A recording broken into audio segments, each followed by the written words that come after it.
ఇప్పుడు వర్షాలు పడతాయి కదా, వర్షాలు పడినప్పుడు వర్షాలు వస్తాయి కదా, నిర్మాణం పూర్తి అయితే కదా మనకు అక్కడ ఏంటనేది తెలిసేది. ఇప్పుడు నిర్మాణ దశలో ఉన్నప్పుడే మీ ఇష్టానుసారంగా గతంలో మాట్లాడారు, 3 రాజధానులు చేస్తామన్నారు, తీసుకెళ్తే అందుకని ఏమి మునక్కుండా ఉంటుందని పాపం వైజాగ్ లో ఆ రిషికొండ మీద ఇల్లు కట్టుకున్నారు.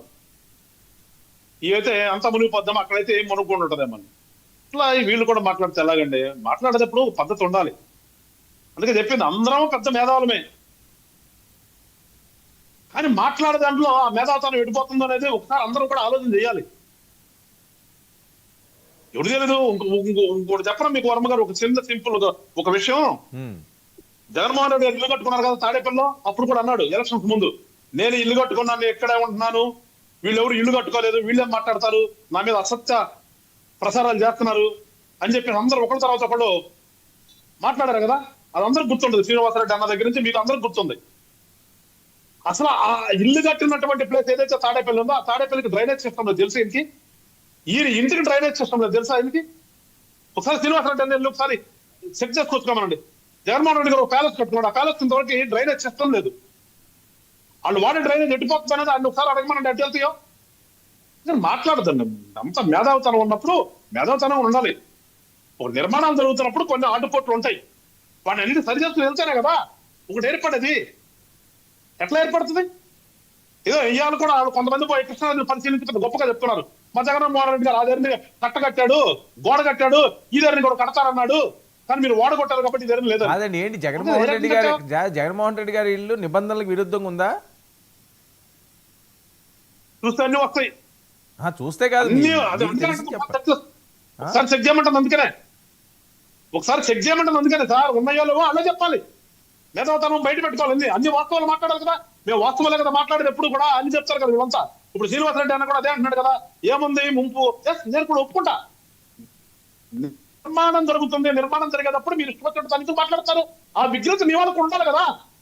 ఆ విఘ్నత మీలో లోపిస్తుంది కదమ్మా. మీ నాయకులు అక్కడ పోయి ఫోటోలు తీసి ఏదో పిచ్చి పిచ్చి మాట్లాడేందుకు? నీకులాగా వాళ్ళు కూడా మాట్లాడమను. నిర్మాణం జరుగుతున్నప్పుడు ఎందుకురా బాబు, తర్వాత కదా మనం మాట్లాడుతుందని. ఏమీ లేకుండా ఇప్పుడు పోయి మాట్లాడుతుంది అక్కడ. ఇంకా సిగ్గుపడాలి కదా. అరే మన ప్రాంతం అభివృద్ధి జరుగుతుందంటే పోర్చుకోలేకపోతే మీరే వెళ్ళరు బాబు. నాకు అర్థం కాదు. ఏ వైజాగ్ కూడా రాయలసీమ మాట్లాడంటే ఒక రకం, గుంటూరు జిల్లాలో పుట్టేటువంటి మీరెళ్ళి అక్కడికి వెళ్ళి ఇది ఇక్కడ అభివృద్ధి వద్దు మాకు, అభివృద్ధి వద్దు మాకు మీరు మాట్లాడుతుంటే అరే ఎక్కడ పెట్టుకుందాం మన తలకాయలు? ఇదేనా మనం? దీనికోసం మనకు రాజకీయాలు? ఇది కాదు కదా నేను కోరుకునేది. మన ప్రాంతాన్ని అభివృద్ధి చేస్తున్నారు కదా. ఎవరు మీరు చేస్తారా, వాళ్ళు చేస్తారు, ఎవరు చేయనండి. మీరు కూడా అక్కడికి వెళ్ళి తందనాలు ఫోటోలు ఏంది ఇది? విపరీతమైన వర్షాలు పడతాయి. ఇవాళ వర్షాలు పడినప్పుడు వర్షాలు వస్తాయి. అది నిర్మాణం పూర్తి అయితే కదా అక్కడ ఎట్లా ఉండేది తెలిసేది. అది ఒక పర్రప్పుడు ఆ పర్రలో అది సింపుల్ అండి. వర్మ గారు సింపుల్ ఒక చిన్న విషయం చెప్తాను. మనం కల్టివేట్ చేస్తున్నటువంటి భూముల్లో మనం ఏమి పంట అయినప్పుడు వర్షం వస్తే అది ఒక సముద్రంలో కనిపిస్తుంది మనకి. అదే అక్కడ పంట ఉన్నప్పుడు పైరు పెరిగి ఉన్నప్పుడు ఆ వర్షం వచ్చినా కానీ మన పైరు కనిపిస్తుంది, అక్కడ వర్షంలో కనిపించదు. అది సింపుల్ కదా అది. ఇప్పుడు అక్కడ ఉన్నటువంటి పరిస్థితి అంటే అది ఒక పరంగా ఉన్నప్పుడు నిర్మాణాలు జరుగుతున్నప్పుడు పడితే అది కనిపిస్తుంది. ఆగండి, ఇంకా 2 సంవత్సరాలు మీరు 2 సంవత్సరాల తర్వాత మాట్లాడుతారు కానీ. ఓకే కాదు, ఎందుకు నానా యాగి ఎందుకు అంటారు అనేది కాదు. ఇప్పుడు బీటెక్ రవి గారి సవాళ్ళు ఏంటి? ఏదో ఉట్టికి ఎరగలేనమ్మ ఆకాశానికి ఎక్కినట్లుగా అన్నట్టుగా ఆయన సామెత చెప్తున్నారు శ్రీనివాస్ రెడ్డి గారు. ఏదో సామెతలు ఇప్పుడు ఆనంద్ సాగర్ గారు సామెతలు చెప్పాడని శ్రీనివాస్ రెడ్డి అని కూడా సామెతలు చెప్తున్నాడు. బీచ్ ఏముంది? ఉట్టికి ఎగలేనా ఎగిగాడు కదా. ఇప్పుడు గెలిచాం కదా. మీరు కూడా ఏమంటారు? ఎలక్షన్ గెలిపే ముఖ్యం. గెలిచిన దాని గురించి ఓడిపోయినాడు ఏదో మాట్లాడతారు. అట్లాగే ఇప్పుడు మేము అన్నప్పుడు, అప్పుడు మీరు గెలిచినప్పుడు అన్న మాటలు ఇవాళ మీరు కూడా ఒకసారి గుర్తు తెచ్చుకోండి అబ్బా. గతంలో మీరు ఎట్లా చేశారు? మీరు అధికారం ఉన్నప్పుడు లేదా ఇప్పుడు మీరేంటి పరిస్థితి ఒకసారి బేరీ చేసుకోవాలి కదా. కానీ ఇవాళ మేము ప్రజాస్వామ్యంగా చేశాం. అక్కడ మీరు ఎంతవరకు యునానిమస్ కదా, ఎలక్షన్ లేదంట. దాని గురించి మాట్లాడదాం. ఎలక్షన్ ఎట్లా జరిగిందనే దానికంటే కూడా ఇంతకు ముందు మీరు ఉన్నప్పుడు ఎప్పుడు కూడా అక్కడ యునానిమస్. ఇవాళ ఎలక్షన్ జరుగుతుంది. ఎలక్షన్ జరిగిందని మీరు స్వాగతించండి.